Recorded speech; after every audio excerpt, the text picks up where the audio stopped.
صرنا مبعث النور المبين شاهد الإيمان فينا غرة فوق الجبين نحن للهدي جنود. السلام عليكم ورحمة الله وبركاته وعنه ونكسن دقيستيال كسو دوادا برنامج كدعدوين كدونيد إسلامكا وكم إذا برنامج جمع وليبات كدقيستان إذا عد إسلامي الفرقان barnaamijka dhacdooyinka dunida islaamka toddobaadkan waxaan gebi ahaantiisaba ku soo qaadanaynaa weerarkii halyeynimo ee lagu dilay gaalkii sheegtay nebinimada kaas oo toddobaadkan ka dhacay magaalada gaalkacyo ee xarunta gobolka mudug. barnaamijka waxaan idinkugu soo gudbin doonaa kalimaad kala duwan oo jeedinayaan culimada, aqoon-yahanada iyo weliba odayaasha dhaqanka. ku soo dhawaada mar kale iyo barnaamijka dhacdooyinka dunida islaamka. وجدود الصالحين عن شهيد الدين وهجاك isniintii la soo dhaafay magaalada gaalkacyo ee xarunta gobolka mudug waxaa ka dhacay howlgal istishaadi naqmaas isugu jira kaas oo ay qaadeen guutooyinka istishaadiyiinta ee xarakad al-shabaab al-mujaahidiin. howlgalkan waxaa lagu qaaday saldhig magaalada gaalkacyo uu ku lahaa cabdiweli cali cilmi oo ah nin u gafay nabi maxamed sallallahu alayhi wasallam isla markaana sheegtay nabinimada. ragga istishaadiyiinta ee weerarka qaaday wuxuu allah u suurageliyay inay dilaan cabdiweli cali cilmi iyo 20 kamid ah istaafkiisa gaarka ah, waxaana camaliyadan si aan horey loo arag u soo dhaweeyay guud ahaan muslimiinta caalamka si gaar ah shacabka Soomaaliyeed. haddaba warbixinta idinku soo maqan waxaan ku eegaynaa sooyaalka howlgaladii ugu caansanaa ee loogu arguday nabi maxamed sallallahu alayhi wasallam. innal ladhina yu'zuna allaha wa rasulahu la'anahumullahu fid dunya wal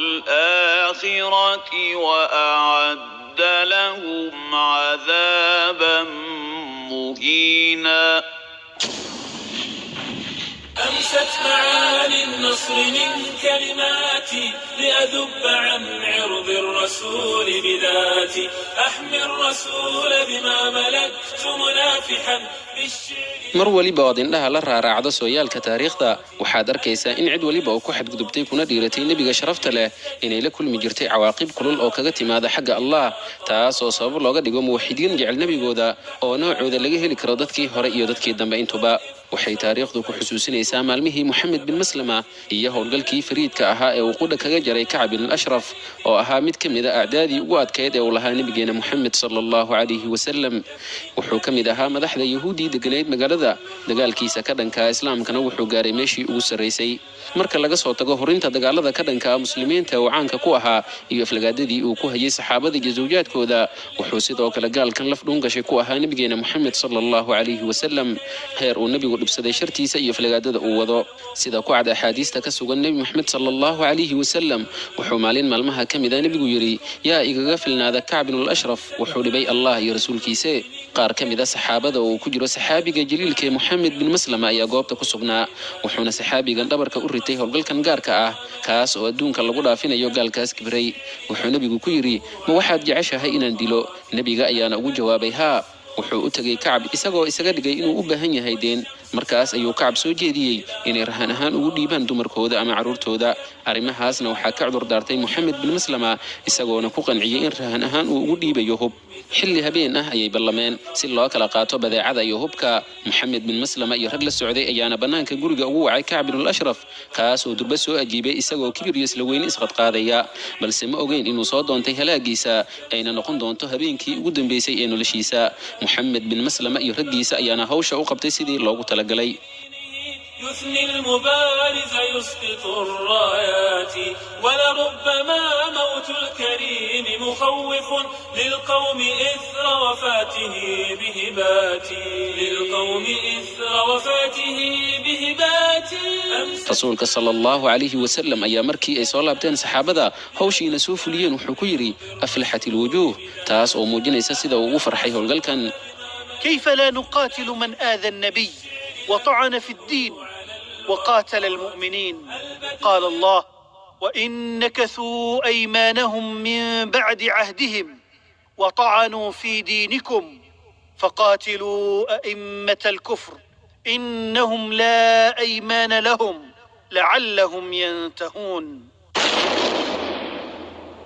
howlgalkan wuxuu ka mid ahaa bilowga sooyaalka howlgalladii loogu aarguday nebi moxamed sallallahu calayhi wasallam. allah mahadiisana waxay noqotay tusaale raagay oo loo soo qaato cid waliba oo ku dhiirata aflagaadada iyo dhibaataynta rasuulka allah. tan iyo markaasna mar waliba uu soo baxo dajaal ku xadgudba nebiga sharafta badan, wuxuu allah soo saaraa halyeeyo la mid ah moxamed bin maslama, kuwaas oo diyaar u ah inay dhiigooda ku difaacaan sharafka rasuulkeena sallallahu calayhi wasallam. يحسن أحمد كلا وربي لأجل محمد طاب الفناء. sanadkii 2005 dowladda Denmark ayaa ku kacday ficil falxumo badan oo gubay qulubta muslimiinta. xilligaas oo joornaal lagu magacaabo Yolandes Boston uu daabacay sawiro uu ku aflagaadeynayo Nabi Muhammad sallallahu alayhi wasallam. muslimiinta caalamka ayaa xilligaas kacay, waxayna ku hanjabeen inay ka argudan doonaan gaaladan, iyadoona weerar keligii dulnimo oo lagu difaacayo nabiga sallallahu alayhi wasallam oo ka dhacay dalka Denmark. mid ka mid ah weeraradii waaweynaa ee looga jawaab celiyay aflagaadada ay ku kacday dowladda Denmark waxa uu ka dhacay dalka Pakistan, waxaana fuliyay mid ka mid ah wiilashii saxaabada oo ka soo jeeda dhulka xarameynka. Abul Gharib al-Makki waa istishaadi fuliyay weerar sanadkii 2008 lagu qaaday safaaradda Denmark ay ku leedahay magaalada Islamabad. filim ay soo saartay mu'assasada as-saxaab ayuu halyeeygan ka soo muuqday isagoo lahjad kulul kula hadlaya dowladda Denmark ee aflagaadada kula kacday Nabi Muhammad sallallahu alayhi wasallam. أما رسالة الأخيرة إلى عباد الصليب الدنمارك، أقول لهم بإذن الله أنه ليس هذا الانتقام الأول والأخير، وبإذن الله الشيخ أسامة بن لادن لن يترككم سدى، والمجاهدين كلهم لن يترككم سدى. بإذن الله سنبيدكم عن وجه الأرض، ونحذر كل من تسول له نفسه سب النبي عليه الصلاة والسلام أن هذه السيارات الفخخة مصيره بإذن الله. طاب الفناء فإن أبي ووالده وعرضي لعرض محمد منهم فداء. فإن أبي ووالده وعرضي. hoggaanka sare ee qaacidatul jihaad ayaa xilligaas ku hanjabay inuu fulin doono weeraro waaweyn oo lagu difaacayo nabiga sallallahu alayhi wasallam. sheekh mustafa abul yaziid rahimahullah oo xilligaas ahaa mas'uulkii askariga ee qaacida ayaana hanjabaad culus u diray dowladaha reer galbeedka iyo cid waliba aflagaadaysan nabi muhammad sallallahu alayhi wasallam. لقد حذرنا سابقا وها نحن نحذر مجددا الدول الصليبية التي تسيء إلى نبينا وقرآننا وتستهزئ بهما من خلال وسائل إعلامها، وتحتل بلادنا وتسرق ثرواتنا وتنكل بإخواننا. نحذرهم بأننا سننتقم منهم في الوقت والمكان المناسبين بإذن الله، ونقول لهم إنما رأيتم وعايشتم في السفارة الدنماركية وما سبقها من العمليات ما هو إلا البداية بإذن الله، إن لم تنتهوا عن غيكم وعدوانكم. يعشف العهد في تنازل إنا رجال أحمد نحيا بدهر الباطل من عاش منكم يعشف. wargeyska Charlie Hebdo waa mid ka mid ah wargeysyada ka soo baxa dalka Faransiiska, caanna ku ahaa aflagaadiinta Nabi Muhammad sallallahu alayhi wasallam. wuxuu wargeyskan dhowr jeer baahiyay sawir gacan ku samays ah oo uu ku tilmaamayo rasuulkeena sallallahu alayhi wasallam. ugu dambeynna wuxuu helay jawaab cad oo dhiig lagu saxiixay, kaas oo ay u direen laba mujaahid oo wada dhashay kana tirsanaa mujaahidiinta al-qaacida. 7 Janwari 2015 ayaa laba mujaahid oo wada dhashay laguna kala magacaabo Saciid Kawaashi iyo Shariif Kawaashi waxay duulaan ku qaadeen dhismaha xarunta wargeyska oo ku taala magaalada Paris. howlgal halyeynimo oo muddo qaatay ayay ku dileen ugu yaraan 12 ruux oo dhammaantooda ka shaqeynayay wargeyska, ayna ku jiraan madaxdii ugu sareysay iyo kuwii sameyn jiray wargacmeedyada lagu aflagaadeynayay nabigeena Muhammad sallallahu alayhi wasallam. mujaahidiinta al-qaacida ee jasiiratul carab ayaa sheegtay mas'uuliyadda howlgalkan loogu arguday nabi Muhammad sallallahu alayhi wasallam. أما عن غزوة باريس المباركة فإننا في تنظيم قاعدة الجهاد في جزيرة العرب نتبنى هذه العملية ثأرا لنبينا صلى الله عليه وآله وسلم، ونوضح للأمة أن الذي اختار الهدف ورسم الخطة ومول العملية وانتدب قائدها هم قيادة التنظيم استجابة لأمر الله ونصرة لرسول الله صلى الله عليه وآله وسلم، ثم تنفيذا لأمر أميرنا العام الشيخ المفضال أيمن بن محمد الظواهري حفظه الله، وتنفيذا لوصية الشيخ أسامة بن لادن رحمه الله. وكان التنسيق مع قائد العملية عبر الشيخ أنور العولقي رحمه الله الذي ضاق به الغرب ذرعا في حياته وبعد استشهاده. وقد قام بتنفيذ هذه الغزوة المباركة بطلين من أبطال الإسلام هما الأخوين شريف وسعيد كواشي رحمهما الله تعالى. وكان من توفيق الله أن تزامن مع هذه العملية عملية للأخ المجاهد أحمد كليبالي رحمه الله. نسأل الله أن يتقبلهم جميعا في عداد الشهداء وأن يرزقهم صحبة الأنبياء. وكان من نتائج العملية مقتل وجرح عدد من الرسامين والعاملين في الصحيفة وبعض أفراد حراستها. وكان منهم بفضل الله أحد المطلوبين الذين نشرت صورهم وأسماؤهم في مجلة إنسباير، والحمد لله أولا وآخرا على توفيقه وامتنانه. تبت يداك بما سببت محمدا، تبت وموعدك الفتوح مجددا، يوما ندوس به على صلبانكم نصرا وبشراكم جهنم. weerarkii ugu dambeeyey ee taariikhda galay laguna difaaciyo Nabi Muhammad sallallahu alayhi wasallam wuxuu maanta oo isniin ah 18 Rabiicul Awwal 1440 Hijriyada oo waafaqsan 26 bisha 11 sanadka 2018 ka dhacay magaalada Gaalkacyo ee xarunta gobolka Mudug. ciidamo ka tirsan xarakad al-shabaab al-mujaahidiin ayaa duulaan lagu bilaabay amaliyad istishaadiya waxay ku qaadeen xero weyn oo magaalada Gaalkacyo ku leeyahay nin sheegtay inuu yahay nabiga sallallahu alayhi wasallam iyo Allahna aflagaadeeyay kaas oo lagu magacaabo Cabdiweli Cali cilmiyare.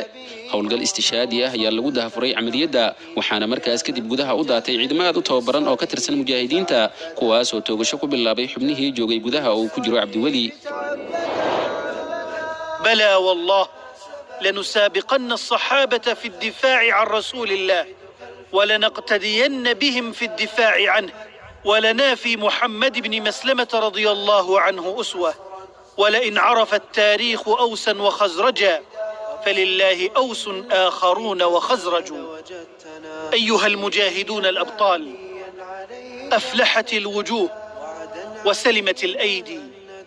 يا ليتني كنت معكم. الوعد دين للفتى إن أوعدا، والوعد دين للفتى إن أوعدا. weerarkan oo ah mid taariikhda kaga qormi doona baal dahab ah ayaa waxaa mas'uuliyadiisa si buuxda u sheegatay xarakad al-shabaab al-mujaahidiin, waxaana si farxad ay ku jirto u soo dhaweeyay howlgalkan guud ahaan shacabka muslimiinta ee Soomaaliyeed. اللهم لك الحمد، كفيت نبيك المستهزئين فلك الحمد، ونصرت عبادك المجاهدين فلك الحمد. بل زاد في عليائنا. هذه القصيدة عنوانها يا حبيبي هاك نحري، يا حبيبي هاك نحري دونك القلب انفطر، يا حبيبي يا شفيعي أنت قلبي والنظر، يا حبيب الله صبرا حان ميعاد الظفر، قد صحونا من رقاد وانتبهنا للخضر، واجتمعنا بعد نأي بعدما كنا زمر، يا حماة الدين هيا فانصروا خير البشر، مزقوا كل كفور ناشرا ذاك الخبر، مزقوه يكون عبرة في من عبر، يا حبيبي هاك نحري دونك القلب انفضر، يا حبيبي يا شفيعي أنت قلبي والنظر، يا حبيب الله صبرا حان ميعاد الظفر، يا حماة الدين هيا فانصروا خير البشر، وانصروا خير البرايا من له انشق القمر، من له الأفلاك دانت، من له الكون انحسر، هل جزاء التائبين غير حور وسرر، هل جزاء الصابرين غير ضلع ونار، يا جنود الله ارمي واقذفيهم بالشرر، يا حبيبي هاك نحري دونك القلب انفضر، يا حبيبي يا شفيعي أنت قلبي والنظر، يا حبيب الله صبرا حان ميعاد الظفر، يا حماة الدين هيا فانصروا خير البشر، كلنا جند لضاع كلنا أضحى عمر، كلنا جند لضاع كلنا أضحى عمر. وهجاد maanta oo jimcaha dhammaan masaajidda ku yaala wilaayadka islaamiga ee Soomaaliya waxay khudbadu ku saabsanayd howlgalka lagu dilay Cabdiweli Cali cilmi oo aflagaadiyay Maxamed sallallahu alayhi wasallam isla markaana sheegtay nabinimada. Sheekh Cali Katiin oo kamid ah culimada wilaayadka islaamiga ayaa masaajid ku yaala wilaayada islaamiga Mudug wuxuu ka jeediyay khudbad ku bixisay luqadda Carabiga taas oo looga hadlay howlgalkii lagu soo afjaray gaalkii caayinay Maxamed sallallahu alayhi wasallam. alhamdulillahi rabbil alamin والعاقبة للمتقين ولا عدوان إلا على الظالمين الحمد لله الحميد الصمد منور الأكوان بالممجد محمد خير الورى المكمل أهدي إلينا في ربيع الأول والصلاة والسلام على محمد خاتم النبيين وأفضل المرسلين وإمام المتقين وسيد ولد آدم أجمعين المبعوث رحمة للعالمين إلى الناس أجمعين المرسل بالنور المبين والكتاب المستمين لينذر من كان حيا ويحق القول على الكافرين وعلى آله الطيبين الطاهرين وأصحابه الغر الميامين ومن تبعهم بإحسان إلى يوم الدين. من لم يصل عليه إن ذكر اسمه فهو البخيل وزده وصف جباني. وإذا الفتى صلى عليه مرة من سائر الأقدار والبلدان صلى عليه الله 10 فليزد عبد ولا يجنح إلى نقصان. أما بعد، يقول الله تعالى: لقد من الله على المؤمنين إذ بعث فيهم رسولا من أنفسهم يتلو عليهم آياته ويزكيهم ويعلمهم الكتاب والحكمة وإن كانوا من قبل لفي ضلال مبين. وقال تعالى: لقد جاءكم رسول من أنفسكم عزيز عليه ما عنتم حريص عليكم بالمؤمنين رؤوف رحيم. عزيز عليه أن يجور عن الهدى حريص على أن يستقيموا ويهتدوا. عطوف عليهم لا يثني جناحه إلى كنف يحنو عليهم ويمهد. قال الإمام السعدي رحمه الله: يمتن تعالى على عباده المؤمنين بما بعث فيهم النبي الأمي الذي من أنفسهم يعرفون حاله ويتمكنون من الأخذ عنه ولا يأنفون عن الانقياد له. وهو صلى الله عليه وسلم في غاية النصح لهم والسعي في مصالحهم. عزيز عليه ما عنتم، أي يشق عليه الأمر الذي يشق عليكم ويعنتكم. حريص عليكم فيحب لكم الخير ويسعى جهده في إيصاله إليكم ويحرص على هدايتكم إلى الإيمان ويكره لكم الشر ويسعى جهده في تنفيركم عنه. بالمؤمنين رؤوف رحيم، أي شديد الرأفة والرحمة بهم، أرحم بهم من والديهم. ولهذا كان حقه مقدما على سائر حقوق الخلق. وواجب على الأمة الإيمان به وتعظيمه وتوقيره وتعزيزه. يدل على الرحمن من يقتدي به وينقذ من هول الخزايا ويرشد.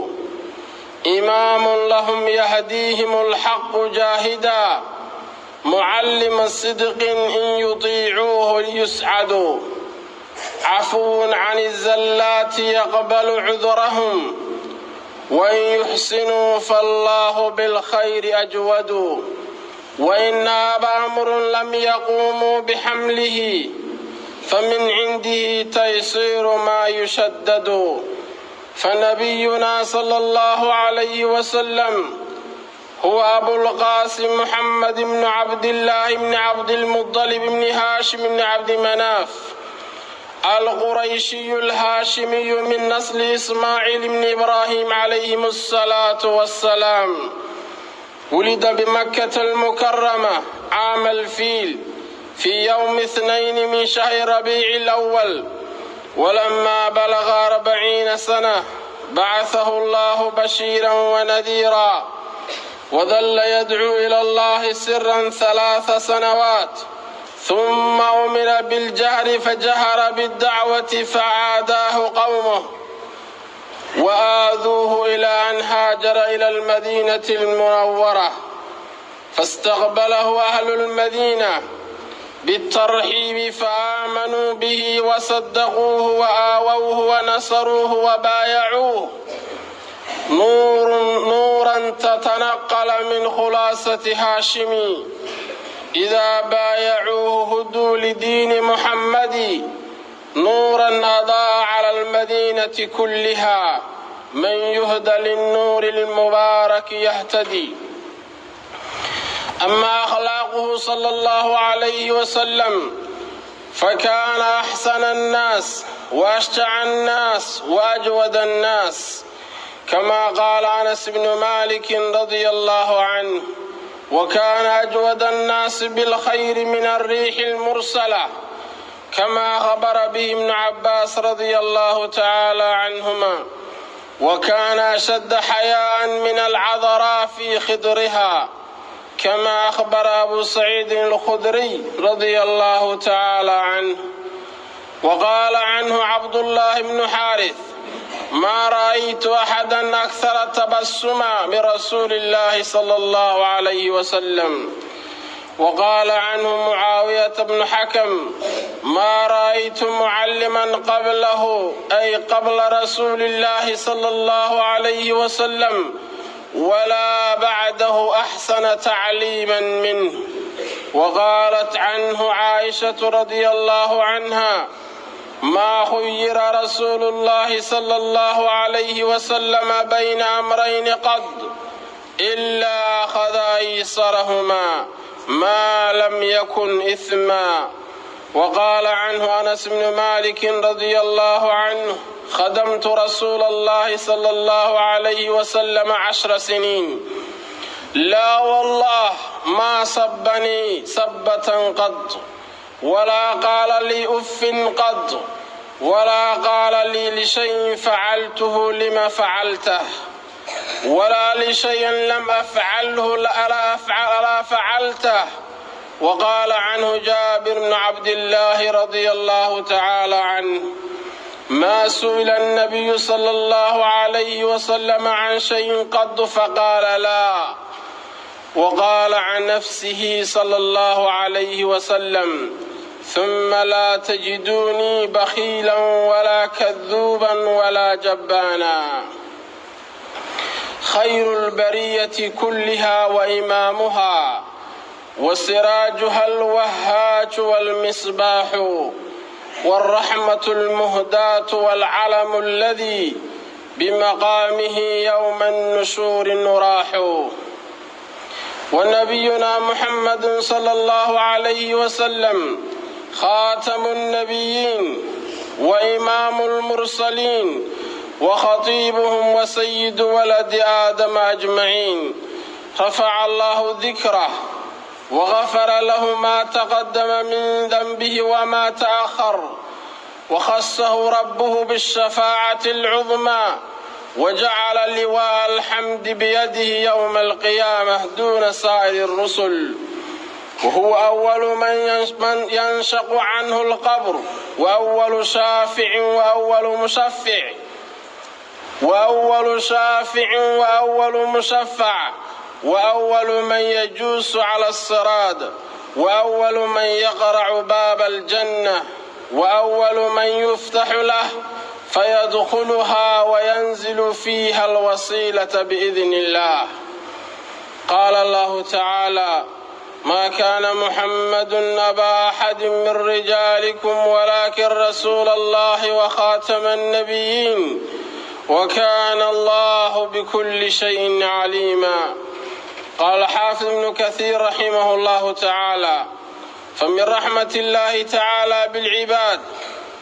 إرسال محمد صلوات الله وسلامه عليه إليهم، ثم من تشريفه لهم ختم الأنبياء والمرسلين به وإكمال الدين الحنيف له. وقد أخبر تعالى في كتابه ورسوله في السنة المتواترة عنه أنه لا نبي بعده، ليعلموا أن كل من ادعى هذا المقام بعده فهو كذاب أفاك دجال ضال مضل، ولو تخرق وشعبذ وأتى بأنواع السحر وطلامس والنيرجيات فكلها محال وضلال عند أولي الألباب. كما أجرى الله سبحانه وتعالى على يد الأسود العنسي باليمن ومسيلمة الكذاب باليمامة من الأحوال الفاسدة والأقوال الباردة، ما علم كل ذي لب وفهم وحجة أنهما كاذبان ضالان لعنهم الله، وكذلك كل مدع لذلك إلى يوم القيامة حتى يختموا بالمسيح الدجال. فكل واحد من هؤلاء الكذابين يخلق الله معه من الأمور ما يشهد العلماء والمؤمنون بكذب من جاء بها، وهذا من تمام لطف الله تعالى بخلقه، فإنهم بضرورة الواقع لا يأمرون بمعروف ولا ينهون عن منكر إلا على سبيل الاتفاق أو لما لهم فيه من المقاصد إلى غيره، ويكون في غاية الإفك والفجور في أقوالهم وأفعالهم، كما قال تعالى: هل أنبئكم على من تنزل الشياطين تنزل على كل أفاك أثيم. وهذا بخلاف الأنبياء عليهم السلام، فإنهم في غاية البر والصدق والرشد والاستقامة والعدل فيما يقولونه ويفعلونه ويأمرون به وينهون عنه، مع ما يؤيدون به من الخوارق للعادات والأدلة الواضحات والبراهين الباهرات، فصلوات الله وسلامه عليهم دائما مستمرا ما دامت السماوات والأرض. عباد الله، إننا بين فينة والأخرى نسمع من اغتر بنفسه ووسوست له الشياطين أن يستهزئ بهذا النبي العظيم صلوات ربي وسلامه عليه، تبعا لمن سبق من الكهان كمسيلمة الكذاب والأسود العنسي ومختار بن أبي عبيد الثقفي وغلام أحمد غادياني وغيرهم من أئمة الكفر وأركان الضلال. وقد يكون الباعث في دعوى النبوة طلب الشهرة والملك والثراء والسيادة على الناس، ومطامع أخرى يريدون أن يحققوها بهذه الدعوة الكاذبة، كما فعله عباد صنم الشهرة في أمريكا والدنمارك وفرنسا وغيرهم من الأفاكين. فالنبوة ليست مهارة تكتسب، وإنما هي اصطفاء من الله واختيار. قال تعالى: الله يصطفي من الملائكة رسلا ومن الناس إن الله سميع بصير. وقال تعالى: وإذا جاءتهم آية قالوا لن نؤمن حتى نؤتى مثل ما أوتي رسل الله، الله أعلم حيث يجعل رسالته، سيصيب الذين أجرموا صغار عند الله وعذاب شديد بما كانوا يمكرون. محمد يا إمام الرسل قاطبة، واسم جاء في الإنجيل مصدور، وفي التوراة وصفك ما له شبه نبي صادق بالعفو مشهور حبيبي أنت إعجاز ومفخرة ونور مشر كالدر منثور حبيبي أنت آيات منزلة وخير ظاهر للناس موفور حبيبي أنت للظمآن واحته وظل وارف للخلق مبرور رسولا جئت للأكوان تصلحها فكان الخير في كفيك مبرور رسولا جئت للأكوان تصلحها فكان الخير في كفيك ممدور فإن كانت عيون الكفر قد عميت فمن يهدي قلوبا حشوها زور عقول غالها العصيان فاجترأت ولم تعلم بأن حصادها بور وأن الحق في العلياء منتصر وأنك سيدي بالله منصور وأنك سامق في العلياء مرتفع وبين الخلق بالإحسان مذكور فدك الروح يا ماحي جهالتها وعمري في فداء الحق منذور وشلت كف من يبغي أذيتكم غبي خاسر في الجهر مضمور عليه لعائن الجبار مرسلة ويوم الحشر في النيران مسجور وبات القلب بالتقصير معترفا أجل صنيعنا له وتقصير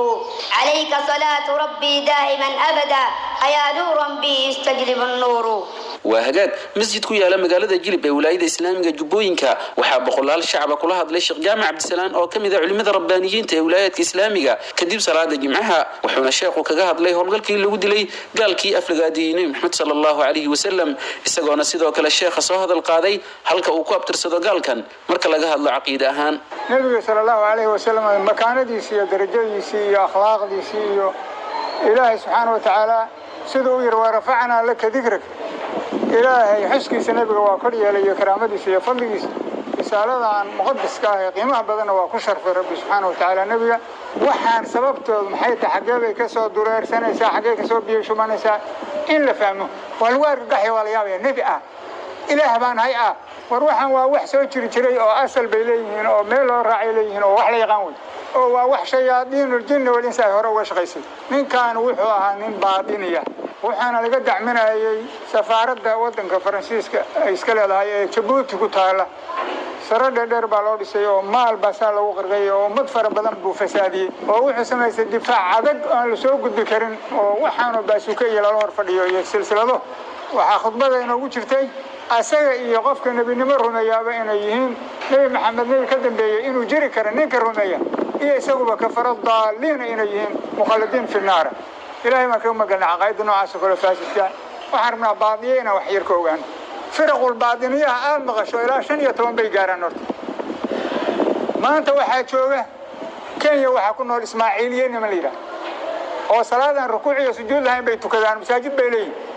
baabakiyeen ma la yiraahdaa kamida oo habeenada kamida rag iyo dumarka isku sii daayo oo yiraahdo wali ba dhalanaya waa hindi iyaguna waxay joogaan Kenya joogan waxa kamida niman kale gulaamiyada sheekh hadda uu ka hadlay Ahmed Gulaam al-Qadiyan nabinimada sheegtay waa hindi gulaamiyadu waxay ka jirtaa London wadanka Ingiriiska waxa kamida firqul baadiniya nusayriyada niman kale yiraahdo wiilkan qoorta dheer oo Suuriga ka dagaalamaya Suuriya ummadda islaamka ku halaagay in Xaafid al-Asad فرقديسه ويه نصيريه اللي يراهdo waa baadiniyo waxa kamida kuwa duruusta iyaguna Lubnaan ku nool ugu sharka badan oo maaqan hadda waxa madaxa waliid Chombola la yiraahdo hogaamin jiray siyaasiyiinta waagi hore oo u fadhin jiray baarlamaan bahaayeen ma la yiraahdo waxay ka jiraan wadanka Ruushka ana sameeyay inta damboodna Ruushka iyo Ingiriisi waxa yalaas hore waxa u jiray ma la yiraahdo محمد waxaa loo yiri dabeecadooda iyo dhaqankooda wuxuu shabahay ximaarada dameeraha qaraanadana waa la dhigi jiray waa nimanka xaramka dadkii oo dawaafay ku laayay dhowr iyo 10,000 xaramka dhexdiisa ku laayay xajar al-aswad ka qaatay 15 sano ma yahay 25 sano la maqnaa shayaadiinta aha firqul baadiniya horta waxay soo jirtay ilaa dawlad al-Abbaasiya ay ka dhacday dagaal bay waxay kula jirtay ummadda islaamka firqul baadiniya ayagoo jabahaad musallaxa oo baysan ah bay waxay dagaalamayeen ilaa qarnigii 7 ayaga iyo niman kale khawaarijta labaduba shardi khilaafada dhacday dagaalkooda ma istaagin hal qarni ma istaagin marka ninkan madhabka noocaas oo aaminsana oo daahirka iyo baadinka culimada baadiniyaduna in badan intuu ninku nabinimo sheegto ونبي ويرتى وحوسي قد بيانو إله يهي إله كون كينو يهي ستوس إله بان عبارني مثال واحد كوفين هذا نكان محوده مركو روحي يري nin buu soo masuuro wuxuu yiri ninka waa nabi maxamed kadibna wuxuu sheegtay rasuulka inuu isaga yahay oo ninka lahayn ninka la oran jiray Abu Ubayd al-Qaddah oo sameeyay dawladii Ubaydiyiinta oo Masar oo waxaan oo dhanba fidisay caalamka ku baahisay waliba sharqi qarbi Afriqiya oo dhan ku baahisay dawladda ninkii dhisay Abu Ubayd al-Qaddah baa lawaani yahuudi markii hore wuxuu ku soo galay nin kale inuu yahay nabi inuu yahay oo imaan doona isagu uu nabi ahayn kadibna wuxuu sheegtay nabinimo rasmiya kadibna ilmihiisa qaar kamid ah xaakim bi amri ilaahi ninkii la oran jiray markii dambe xaakim bi amri isu bixiyay ayaa ku dhawaaqay wixii loo socday waxa ilaahnimada inuu isagu ilaah ka ogyahay wiilashiisa nin kamid ah ku dhawaaqay ala kulli xaal waxaan u jeedaa arrimahaas oo dhan ninkan madhabkaas horta aaminsana waa rag Lubnaan lagu soo tababaray oo si fiican looga dhargiyay aqoonta baadiniyada bar 15 sano la barayay 15 sano waxa la soo barayay aqoonta baadiniyada abiis marka waa ninkaas dariiqadaas oo ahaa asaguna dariiqadaas ha ahaade wuxuu ku sii darsaday dhinacaas Itoobiya inta la geeyay ninkan hadda Ilaahay u halaagay baan ka hadlay Cabdiwali Itoobiya la geeyay missionkii iskuulaadkii gaalada oo nasaarada iyo waxaas dadka lagu tansiirinay kuwaas ma taqaan arday ka aha sida Sheekh Rabiic ba u ahaa Sheekh Rabiic lagu sheegay timaweynta ninka meeshaas wax ku bartay duruusta Lubnaan baa lagu soo shubay waa ka Faransiiska maalgelintiisa la wareegay waxa uu loo soo diray dalka ay waa kan looga dhisay markaska noocaas markaska hadda daawan lahaydeen marka aflaamta ay sameynayeen dadkaasi taajib baa u dhiman lahayd dadka ninkaas u dhumiyay iyo waxay sameynayaan boqolaal dumar oo loo geliyay caalamka Faransiiska waa saddex rinji way cagaar iyo gaduud iyo midab kale oo barax saddexdoodii waxa laga tolay maro xijaab camal ah oo khafiif ah oo gabdhaha loo geliyay caalamkina waa kor suran yahay waana labisan yihiin waa la isla niikinaya nig maxaa lagu niikinaya آيات القرآن يا أيها الذين آمنوا صلوا عليه وسلموا بالله يا آيات مركا اسنوا دحني كنيا وساس ولا دحرق لنا هي دنيره تربد يا لو نبي كشفت waxa kamid inuu yiri waxa la ii waxyooday quraanka yaasiin iyo nuun iyo kalimaadkaas muqaddacaadka nabi maxamed uu yiri ma garanayo la ima barin aniga la bar hadda ana la waxyooday tan saasa loo jeedaa tan saana loo jeedaa yaasiin saas way xamiim saas way wuxuu rabo iska gacantaray oo iska sheegay marka ilaahay subhanahu wa ta'ala ummadda waa uu ka qabtay gaalayna la shaqeynaysa hadda BBC maxay tiri ninkan markii la dilay marwaysanaysa ninkan markii la halaagay gaaladu waxay yiraahdeen nin wadaadada qaarkood ay iska soo horjeedaan buu wadaadada qaar bay iska soo horjeedaan masadiinta oo dhan buu ninkan rabo inuu daba gadiyo oo la dirsan waxaan iyaga samaystay daawal sheekadooda inay fashilanta ma rabaan sheekadooda inay fashilanta waxay ka dhigeen wadaad ka soo horjeeday aan la dilay gardaro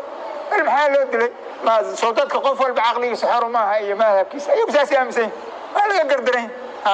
nin walba madhabkiisa maxaa loogu qabsanayaa iyo ra'yi dimuqraadiyada ila asaasi marka ilaahay subhanahu wa ta'ala waxay doonayeen waxaan ahayn buu xukumay isagana mahad u sugnaatay dadkii falkaas maanta ka dambeeyay oo ama abaabulay ama galina ilaahay darajadooda ha weyneeyo firdawsaha ku irsaaqo maxaan ku raada inagana ilaahay subhanahu wa ta'ala haynagu baraarujiyo tawxiidka xaqqa oo dhabta ah duruqda mataqaana daalintana ilaahay hana fahamsiyo saan walaxan wabillahi tawfiiq assalamu alaykum غير الحقيقة لا أقول قد خاب من شتم الرسول شتم النبي محمد